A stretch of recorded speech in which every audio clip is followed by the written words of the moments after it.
दोस्तों नमस्कार। कन्या राशि वाले मेरे मित्रों, माता रानी आपकी हर मनोकामना पूरी करें, आपका साथ दें। दोस्तों, मकर संक्रांति के बाद अपने घर के इस कोने में चुपचाप दवा देना, यह एक चीज दोस्तों यकीन मानिए आपका भाग्य बदल जाएगा।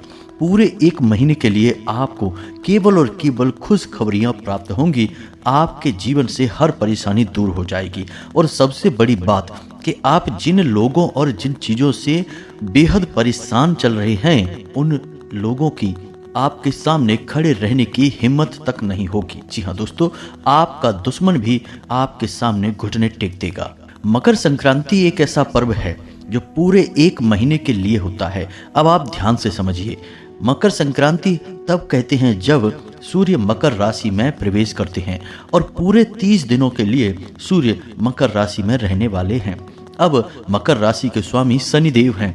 ऐसे में सूर्य जो कि शनिदेव के पिता हैं, वैसे तो शनिदेव से शत्रुता रखते हैं, लेकिन इस एक महीने के लिए शनिदेव के साथ मित्रता के भाव में आ जाते हैं। यानी यह एक बेहद ही चमत्कारी योग बनता है और इसका विशेष लाभ आपकी राशि के जातकों को होने जा रहा है। अब ऐसे में इस विशेष योग और विशेष मौके का आपको पूरा लाभ ले लेना चाहिए और कुछ छोटे छोटे जरूरी उपाय हैं जिन्हें आपको करना चाहिए। दोस्तों याद रखना कि आपके जीवन में कामयाबी केवल आपकी मेहनत से हासिल नहीं होगी, आपको कुछ न कुछ विशेष उपाय अवश्य लगातार करते रहने पड़ेंगे। क्योंकि दोस्तों आपके साथ समस्या यह है कि आप जैसे जैसे जीवन में आगे बढ़ते हैं, आपके जीवन में नकारात्मक ऊर्जा आपको लगातार घेरती रहती है। अब इसमें आपकी कोई गलती नहीं है, आप बेहद ही साफ, स्वच्छ और पवित्र हृदय के इंसान हैं। लेकिन दोस्तों याद रखना, चादर जितनी सफ़ेद होती है, दाग उतनी ही जल्दी उसमें लग जाता है, दिखाई भी देता है। तो ठीक इसी प्रकार आपकी शुद्ध सकारात्मक ऊर्जा जो आपके मन में वास करती है, वह बड़ी ही जल्दी दूषित भी हो जाती है, क्योंकि आसपास नकारात्मक ऊर्जा का वातावरण हमेशा बना ही रहता है। तो इसीलिए हम आपसे कह रहे हैं कि मकर संक्रांति केवल एक दिन का पर्व नहीं है, यह पूरे एक महीने तक लाभ देने वाला एक विशेष ग्रह योग है।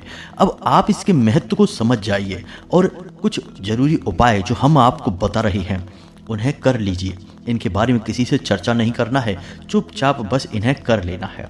आपके घर में जो चीज़ें मौजूद हैं, बस इन्हीं चीज़ों का प्रयोग करना है और थोड़ी सी होशियारी के साथ गुप्त प्रयास करने हैं और आप देखेंगे कि आपके आसपास जो नकारात्मक ऊर्जा लगातार एकत्रित होती रहती है, वह अपने आप समाप्त हो जाएगी। जैसे कि बादल छटने के बाद सूर्य देवता सामने दिखाई देते हैं और प्रकाश से पूरे संसार को ऊर्जा से भर देते हैं, ठीक उसी प्रकार आपके आसपास से जब नकारात्मक ऊर्जा का वातावरण छटेगा तो अपने आप आपको सारी सफलताएं, सारी कामयाबियां प्राप्त हो जाएंगी।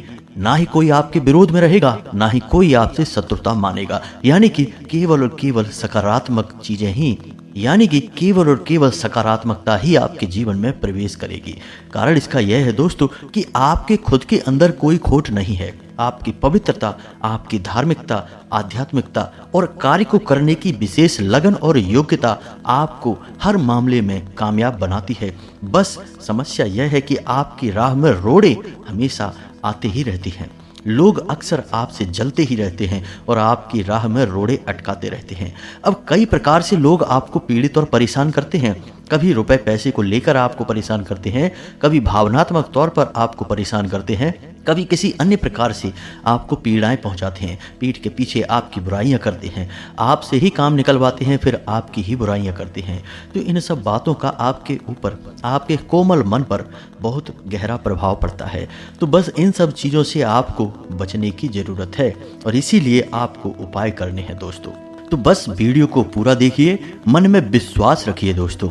विष का वास बिल्कुल भी मन में नहीं रखना है। आप दूसरों के बहकावे में कभी कभी आकर अपने मन में विष का वास कर लेते हैं और इसी वजह से आप कई बार अच्छी चीज़ों से और अच्छी परिस्थितियों से चूक जाते हैं। तो अब इस बार ऐसा मत होने देना दोस्तों। वीडियो आप पूरा देखेंगे तो आपको निश्चित ही 100% इसका लाभ प्राप्त होगा, हम इस बात की गारंटी देते हैं। तो पूरा वीडियो देखिए। तो चलिए दोस्तों, आज के इस वीडियो को प्रारंभ करें, लेकिन इससे पहले आपसे एक निवेदन है कि कमेंट में पूरे भाव के साथ माता को याद करते हुए, जैसे कि आप अपनी करुण पुकार से अपनी माँ के हृदय को पिघलाना चाहते हैं, बिल्कुल उसी भाव के साथ कमेंट में जय माँ भद्रकाली कृपा करो 1 बार नहीं 3 बार लिखना दोस्तों। निश्चित ही माता आपकी पुकार सुनेंगी और आपकी ओर दौड़ी चली आएंगी। और एक बात बता दें दोस्तों कि जिन लोगों ने कमेंट बॉक्स में अपना नाम और अपना स्थान लिखकर भेजा था, हमने उनके नाम से आहुतियां सर्व मनोकामना पूर्ति हवन में जो शनिवार को कराते हैं उसमें करवाती हैं। और भी लोग आप अपना नाम निश्चित तौर पर भेजिए दोस्तों। माता के इस खुले दरबार में किसी के लिए भी कोई सीमा नहीं है। माता रानी आपकी और सबकी मनोकामनाएं पूरी करेंगी। इसी के साथ साथ दोस्तों आपसे एक छोटा सा निवेदन और है कि यदि आप चैनल पर पहली बार आए हैं तो इस चैनल को सब्सक्राइब करके बगल में जो घंटी का निशान है उसे अवश्य ही दबा दें दोस्तों। इससे आप हमारा बहुत अधिक मनोबल बढ़ाएंगे और यह बिल्कुल ही फ्री है। तो दोस्तों जल्दी करिए, चैनल को सब्सक्राइब करिए। चलिए आगे बढ़ते हैं। तो दोस्तों ध्यान से समझिए, आपका जो घर है वह असल में मंदिर का ही एक स्वरूप है। वहाँ वही ऊर्जाएं रहती हैं जो मंदिर में रहती हैं, लेकिन सूक्ष्म रूप से रहती हैं दोस्तों। तो कहने का मतलब यह है कि आपके घर में हर एक स्थान पर देवी देवताओं का अलग प्रकार से वास होता है, लेकिन कभी कभी ऐसा होता है कि घर की ऊर्जाएं बदल जाती हैं, या तो हमारी ही स्वयं की कुछ गलती की वजह से, या फिर प्राकृतिक तौर पर कोई ऐसा कारण बन जाता है जिससे कि दैवीय शक्तियां घर से बाहर जाने लगती हैं और उनके स्थान पर नकारात्मक शक्तियां या यूं कहें कि भूत प्रेत की शक्तियां घर में प्रवेश होने लगती हैं। तो अब हमारा काम यह है कि हम अपने घर की ऊर्जा को शुद्ध सकारात्मक ऊर्जा में बदल दें। अब इसके लिए हमें कुछ न कुछ छोटे छोटे उपाय अवश्य ही करने होंगे। तो दोस्तों इसी विषय में लाल किताब यह कहती है कि जैसे हम अपने शरीर को साफ स्वच्छ रखते हैं, नहलाते धुलाते हैं, खाना खिलाते हैं, इसे स्वस्थ रखते हैं, क्योंकि हम इस शरीर से सवारी करते हैं, इस शरीर से ही जीवित दिखाई देते हैं, इसका उपयोग करते हैं। ठीक इसी प्रकार हमारा घर भी हमारा शरीर ही होता है, क्योंकि हम उसके अंदर रहते हैं और उसी से सकारात्मक ऊर्जा ग्रहण करते हैं। तो जिस प्रकार हमारा धर्म बनता है कि हम अपने शरीर को साफ सुथरा रखें और इसकी सेवा करें, इसी प्रकार हमारा धर्म यह भी बनता है कि हम अपने घर की साफ सफाई करें और इसकी सेवा करें। अब सफाई से यहाँ पर मतलब है हमारा कि इसे शुद्ध सकारात्मक ऊर्जा से भरने का प्रयास करें। तो वैसे तो घर के हर एक भाग का एक विशेष महत्व है, धार्मिक आधार है, लेकिन आज हम बात करने जा रहे हैं घर के एक ऐसे भाग के बारे में जो आपके जीवन में एक महत्वपूर्ण स्थान रखता है दोस्तों। और इसी स्थान पर आपको यह एक चीज चुपचाप छुपा कर रख देनी है। अगर हो सके तो इसे कहीं दबा कर रख देना। किसी से इसके बारे में कोई चर्चा नहीं करना है, यह गुप्त है लेकिन बेहद सक्रिय है। अब इस चीज से एक ऐसी विशेष ऊर्जा का प्रवाह उत्पन्न होगा जो आपके संपूर्ण घर की ऊर्जा को सकारात्मक ऊर्जा में बदलने का दम रखता है। जी हाँ दोस्तों, इसका प्रभाव आपके जीवन में कुछ ही दिनों में दिखाई देना प्रारंभ हो जाएगा। तो अब जो बातें हम आपको बताने जा रहे हैं उन्हें आपको ध्यान से सुनना है। दोस्तों आपके घर में 3 सबसे महत्वपूर्ण स्थान है जो आपके जीवन में बहुत विशेष स्थान रखते हैं, महत्व रखते हैं।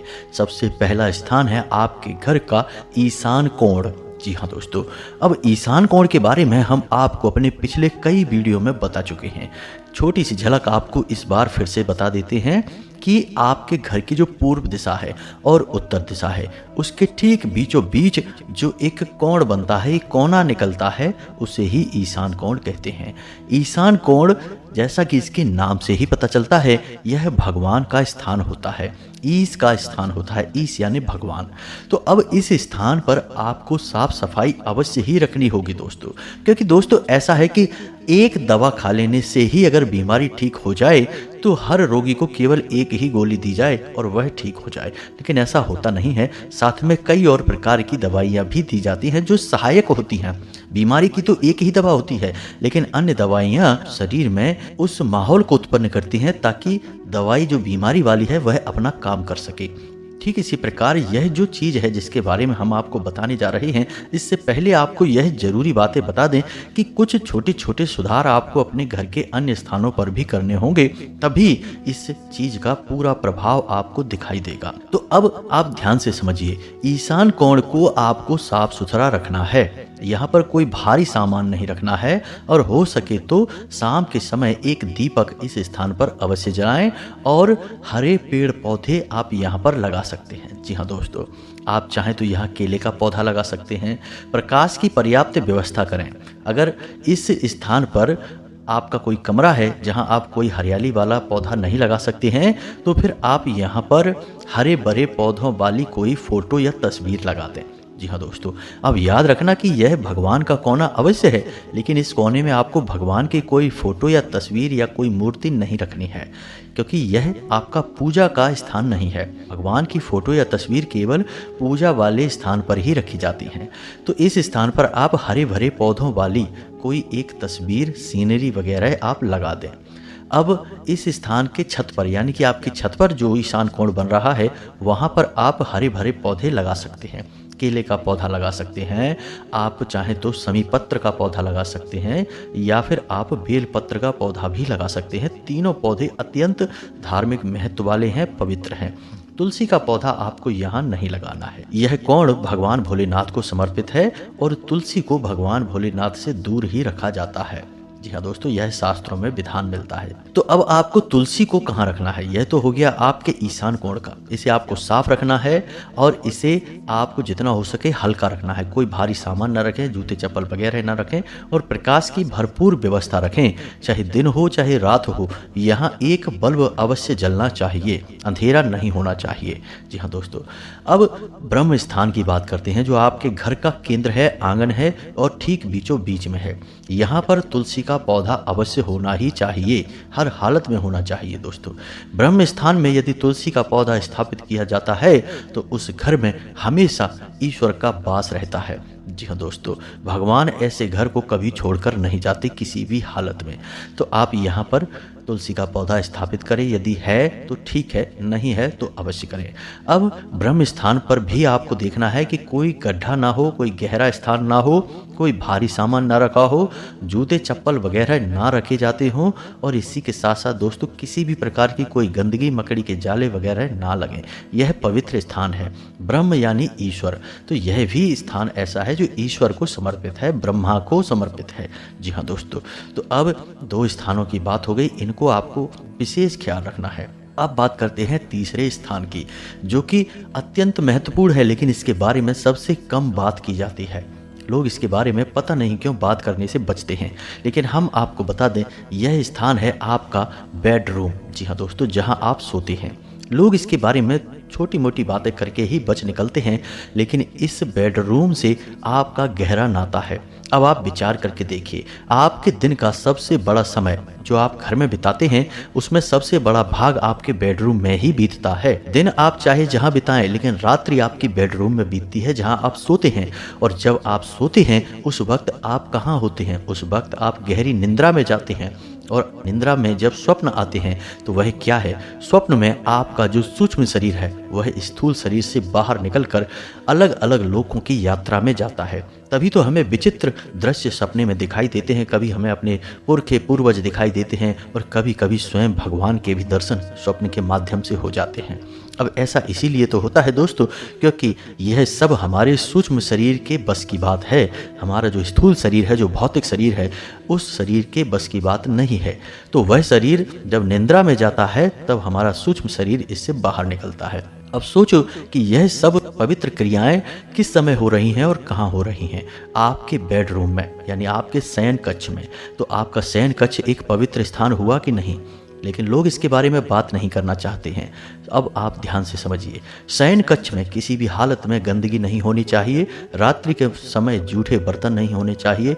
जूते चप्पल वगैरह आपके शयन कक्ष में किसी भी हालत में नहीं होने चाहिए। लोगों की आदत है कि अक्सर अपने बेड के नज़दीक ही अपने जूते चप्पल उतार देते हैं। सबसे महत्वपूर्ण बात दोस्तों कि शयन कक्ष में मकड़ी के जाले किसी भी हालत में नहीं लगने चाहिए। जी हाँ दोस्तों, यह दरिद्रता को आकर्षित करता है। और एक महत्वपूर्ण बात दोस्तों कि आप जिस बिस्तर पर सोते हैं उस बिस्तर की चादर और तकिए के कवर वगैरह बिल्कुल भी गंदे नहीं होने चाहिए, फटे पुराने नहीं होने चाहिए। दोस्तों, तो इन बातों का आपको ख्याल रखना है।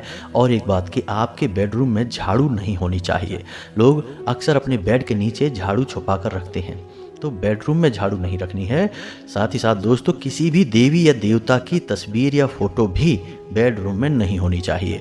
यह तो हम अपने पिछले कई वीडियो में भी आपको बता चुके हैं कि देवी देवताओं की जो तस्वीरें हैं वे सजावटी सामान नहीं हैं, वे धार्मिक महत्व रखते हैं। हमारे देवी देवता हैं, पूजनीय हैं, तो उनका स्थान पूजा की अलमारी में या पूजा के घर में होता है।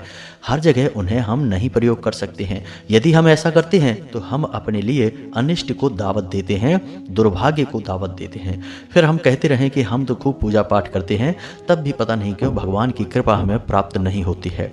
तो दोस्तों छोटे छोटे विधान हैं जो हम भूल जाते हैं और फिर हमें उसकी कीमत तो चुकानी ही पड़ेगी। क्रिया के खिलाफ प्रतिक्रिया तो होकर ही रहेगी दोस्तों। अब हम आपको एक ऐसी बात बताएंगे दोस्तों जो आपके बेडरूम से जुड़ी है और शायद इस पर आपको यकीन ही ना हो। दोस्तों कभी कभी शत्रु हमारे घर में ही छुपे होते हैं, बाहर से शत्रु के लाने की कोई आवश्यकता नहीं होती है। तो ऐसी स्थिति में जब घर का ही आदमी आपके ऊपर किसी प्रकार का वशीकरण या कोई अन्य तांत्रिक क्रिया या गुप्त क्रिया करवाना चाहता है तो वह क्रिया आपके बेडरूम में ही की जाती है। यकीन मानिए कि आपके बेडरूम में कोई ना कोई एक ऐसी चीज़ छुपा कर रख दी जाएगी, चाहे वह आपके बेड के नज़दीक होगी, बेड के आसपास होगी, या फिर किसी ऐसे कोने में जो राहु का कोना है या शनि का कोना है या फिर जो शुक्र का कोना है। इन स्थानों पर इन चीज़ों को रखवा दिया जाता है। फिर इनका प्रभाव बुद्धि पर होता है और धीरे धीरे इंसान बर्बाद हो जाता है। अब आपको लग सकता है कि घर में हमारा कौन दुश्मन है, क्यों कोई हमारे साथ ऐसा करेगा घर में। लेकिन दोस्तों आप यकीन मानिए सबसे बड़े दुश्मन तो घर में ही छुपे होते हैं। रावण के सबसे बड़े दुश्मन कौन थे? राम और लक्ष्मण नहीं, विभीषण। और इसी प्रकार पांडवों का सबसे बड़ा शत्रु कौन था? कोई बाहर से नहीं आया था, उनके ही भाई थे कौरव। जी हाँ दोस्तों, तो आप समझिए कि शत्रु कहीं से भी हो सकता है और शत्रु केवल जलन के भाव से उत्पन्न होते हैं। तो यह तो एक बात हो गई दोस्तों जो हमने आपको बताई है कि बेडरूम का महत्व क्या है और किस तरह से इसको प्रयोग किया जा सकता है। तो इसी प्रकार दोस्तों आप इसका प्रयोग अपने सौभाग्य के निर्माण के लिए भी कर सकते हैं। अब ध्यान से सुनिए, यह क्रिया जो आपको करनी है गुप्त रूप से करनी है और यह क्रिया आपको पूरे 1 महीने के लिए लाभ देगी दोस्तों। जब तक सूर्य मकर राशि में रहेंगे यह क्रिया आपके ऊपर लगातार कार्य करती रहेगी। अब इस क्रिया को करने के 2 विशेष भाग हैं। जी हाँ दोस्तों, यानी कि 2 भागों में यह क्रिया की जाएगी। सबसे पहला भाग वह है कि आपको अपने बेडरूम में एक सामान है जो छुपा कर रखना होगा और दूसरा यह है कि यह आपको नित्य करना होगा एक कार्य। अब ध्यान से सुनिए जो हम आपको बता रहे हैं। आपको शनिवार के दिन एक काले रंग का कपड़ा लेना है। कपड़ा कोरा होना चाहिए, बाजार से तुरंत लाया हुआ होना चाहिए और सूती कपड़ा नहीं होना चाहिए दोस्तों। अब इस कपड़े को आपको कैसे प्रयोग करना है ध्यान से समझिए। और इस कपड़े की पोटली बनाने के लिए आपको काले रंग का ही धागा प्रयोग करना है। तो अब ध्यान से सुनिए, आपको चाहिए 1 मुट्ठी काले तिल, 1 लौंग का जोड़ा, 1 मुट्ठी काली उड़द की दाल, एक छोटा सा लोहे का टुकड़ा यानी कोई कील वगैरह भी आप ले सकते हैं, और 1 रुई का छोटा सा टुकड़ा जो सरसों के तेल में डूबा हुआ होगा। अब आपको इन चीजों को एक पोटली में बांध लेना है दोस्तों। ध्यान से समझना कि आपको करना क्या है। बहुत ही शक्तिशाली उपाय है दोस्तों यह। तो आपको करना क्या है ध्यान से समझिए। एक पोटली बना लेना है। शनिवार के दिन आपको यह कार्य करना है। किसी से इस विषय पर कोई चर्चा नहीं करना है, चुपचाप इन चीज़ों का प्रयोग करना है। अब आपको शनिदेव के मंदिर जाना है। अगर शनिदेव के मंदिर आपके आसपास नहीं है या शनिदेव के मंदिर में शिला स्वरूप शनिदेव का नहीं है, मूर्ति स्वरूप है, तो आपको वहाँ नहीं जाना है, शिला स्वरूप वाले मंदिर में जाना है। अब मान लो कि शनिदेव का मंदिर आपके आसपास नहीं है तो आप किसी ऐसे मंदिर में जाएं, हनुमान जी का हो या किसी भी देवी देवता का हो, जहाँ पीपल का वृक्ष है। जी हाँ दोस्तों, यानी जिस पीपल के वृक्ष की पूजा होती हो उस मंदिर में आप जाएं। अब उस मंदिर में आपको पीपल के वृक्ष के पास बैठकर एक कार्य करना है। एक दीपक मिट्टी का जलाना है। जी हाँ दोस्तों, और उसमें लंबी बाती रखनी है जो ऐसी रखी जाएगी कि उसके 4 मुख बन जाएंगे। एक दूसरे से क्रॉस करके बाती आप लगाएंगे। 4 मुखी दीपक आपको बनाना है सरसों के तेल का, और आपको वह दीपक पूरा भर देना है। अब आपको इस दीपक को प्रज्वलित करना है और आप जो पोटली अपने साथ बनाकर लेकर आए हैं उसे आपको उस पीपल के वृक्ष के नीचे रख देना है। मानकर चलिए कि उसे आपने शनिदेव के चरणों में समर्पित कर दिया है। जी हाँ दोस्तों, पीपल के वृक्ष पर आपको थोड़ा सा सरसों का तेल भी अर्पित करना है। सरसों का तेल शुद्ध होना चाहिए। जो घर में प्रयोग हो रहा है वह नहीं चलेगा, क्योंकि वह दूषित हो जाता है, घर के कार्यों में उपयोग हो जाता है। इसलिए आप नया सरसों का तेल खरीद सकते हैं। तो सरसों का तेल शनिदेव को अर्पित करेंगे और वहीं पर बैठकर आपको एक माला जाप करनी है शनिदेव के इस महामंत्र की। यह बेहद ही पवित्र है और शनिदेव और सूर्य भगवान से जुड़ा हुआ है और इस पूरे महीने आपको यह लाभ पहुंचाएगा। दोस्तों, शनिदेव बहुत प्रसन्न होंगे इस मंत्र को सुनने के बाद।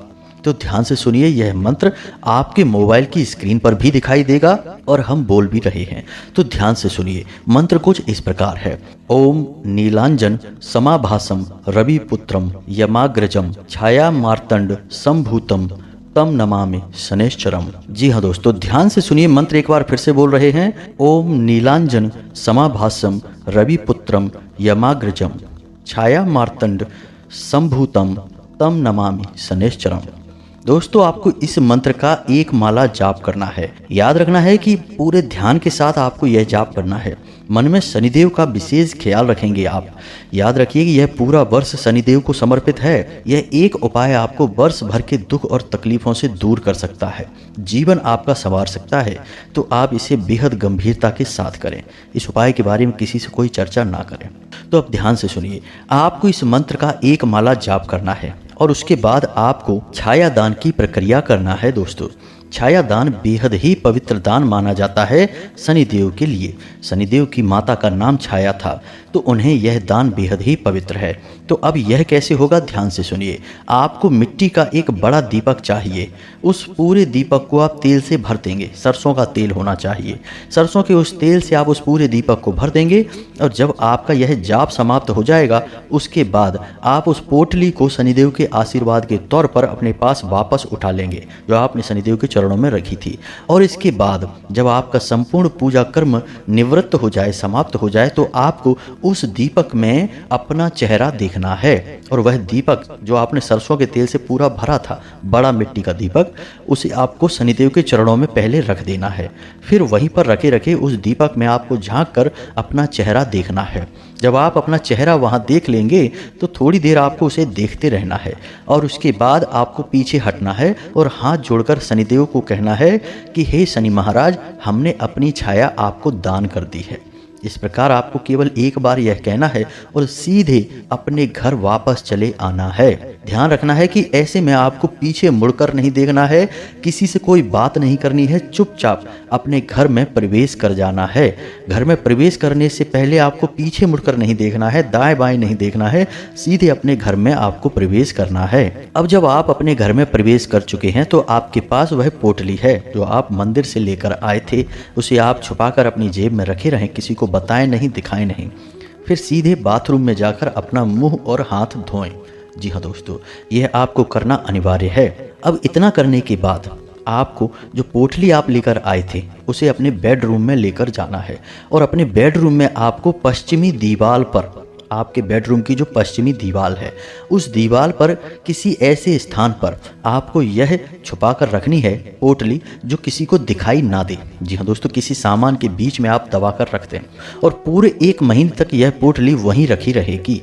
जी हाँ दोस्तों, जब तक कि सूर्य मकर राशि में रहेंगे यह पोटली वहीं रखी रहेगी। इसे आपको हटाना नहीं है, किसी को दिखाना नहीं है, इसे आपको छुपा कर रखना है। कोशिश करेंगे कोई इसे देख ना पाए। तो यह तो हो गया पहला चरण इस उपाय का। अब दूसरा चरण कि जैसे ही आप इस उपाय को करेंगे, यानी रात्रि के समय यह उपाय होगा शनिवार को, तो अगले दिन रविवार को आप सूर्य देव को जल अर्पित करेंगे। याद रखना कि सूर्योदय होने के 10 मिनट के अंदर अंदर सूर्य देव को जल अर्पित करना सर्वोत्तम माना जाता है। तो आप सूर्य देव को जल अर्पित करेंगे और जब सूर्य देव को जल अर्पित करेंगे तो उस जल में भी आप काले तिल और थोड़ा सा कुछ मीठा यानी गुड़ मिला सकते हैं। और जब आप जल अर्पित करेंगे तो उस समय आपको यह मंत्र बोलना है, ओम घृणी सूर्याय नमः। जी हाँ दोस्तों, 11 बार कम से कम आपको यह मंत्र बोलना है। जब आप सूर्यदेव को जल अर्पित करें तो अपने सिर पर कोई कपड़ा अवश्य डालकर रखें, अपने सिर को खुला ना रखें और नंगे पैर ही सूर्यदेव को जल अर्पित करें, जूते चप्पल पहनकर ना करें। बस इन छोटी छोटी बातों का आपको ध्यान रखना है।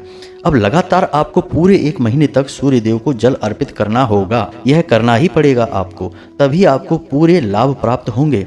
यह इतना चमत्कारी और शक्तिशाली उपाय है दोस्तों कि जिसने इन 2 चरणों में इस उपाय को कर लिया उसका उद्धार निश्चित है। यह महीना पूरा आपके लिए क्रांतिकारी साबित होगा, हम इस बात की गारंटी देते हैं। बस पूरे विधि विधान से आप इस उपाय को कर लें एक बार हमारे कहने से बस। तो उम्मीद है कि जो जानकारी हमने आपको दी है उसे आपने अच्छी तरह से समझ लिया है और उसे आप अपने जीवन में जरूर आजमाएंगे दोस्तों। निश्चित तौर पर आजमाइए दोस्तों, आपको यह उपाय अवश्य ही कार्य करेगा, हमारी गारंटी है यह। तो इसी के साथ साथ आज के इस वीडियो को विराम देते हैं। यदि कोई प्रश्न आपके मन में आता है तो आप कमेंट करके पूछें, हम आपके प्रश्नों के जवाब देने की पूरी कोशिश करेंगे। कमेंट में पूरे भक्ति भाव के साथ जय मां भद्रकाली कृपा करो अवश्य लिखना, जय शनिदेव कृपा करो अवश्य लिखना। माता भद्रकाली और शनिदेव आपको निश्चित तौर पर सौभाग्य प्रदान करेंगे। मिलते हैं अगले ज्ञानवर्धक वीडियो में, तब तक के लिए धन्यवाद। जय माता की।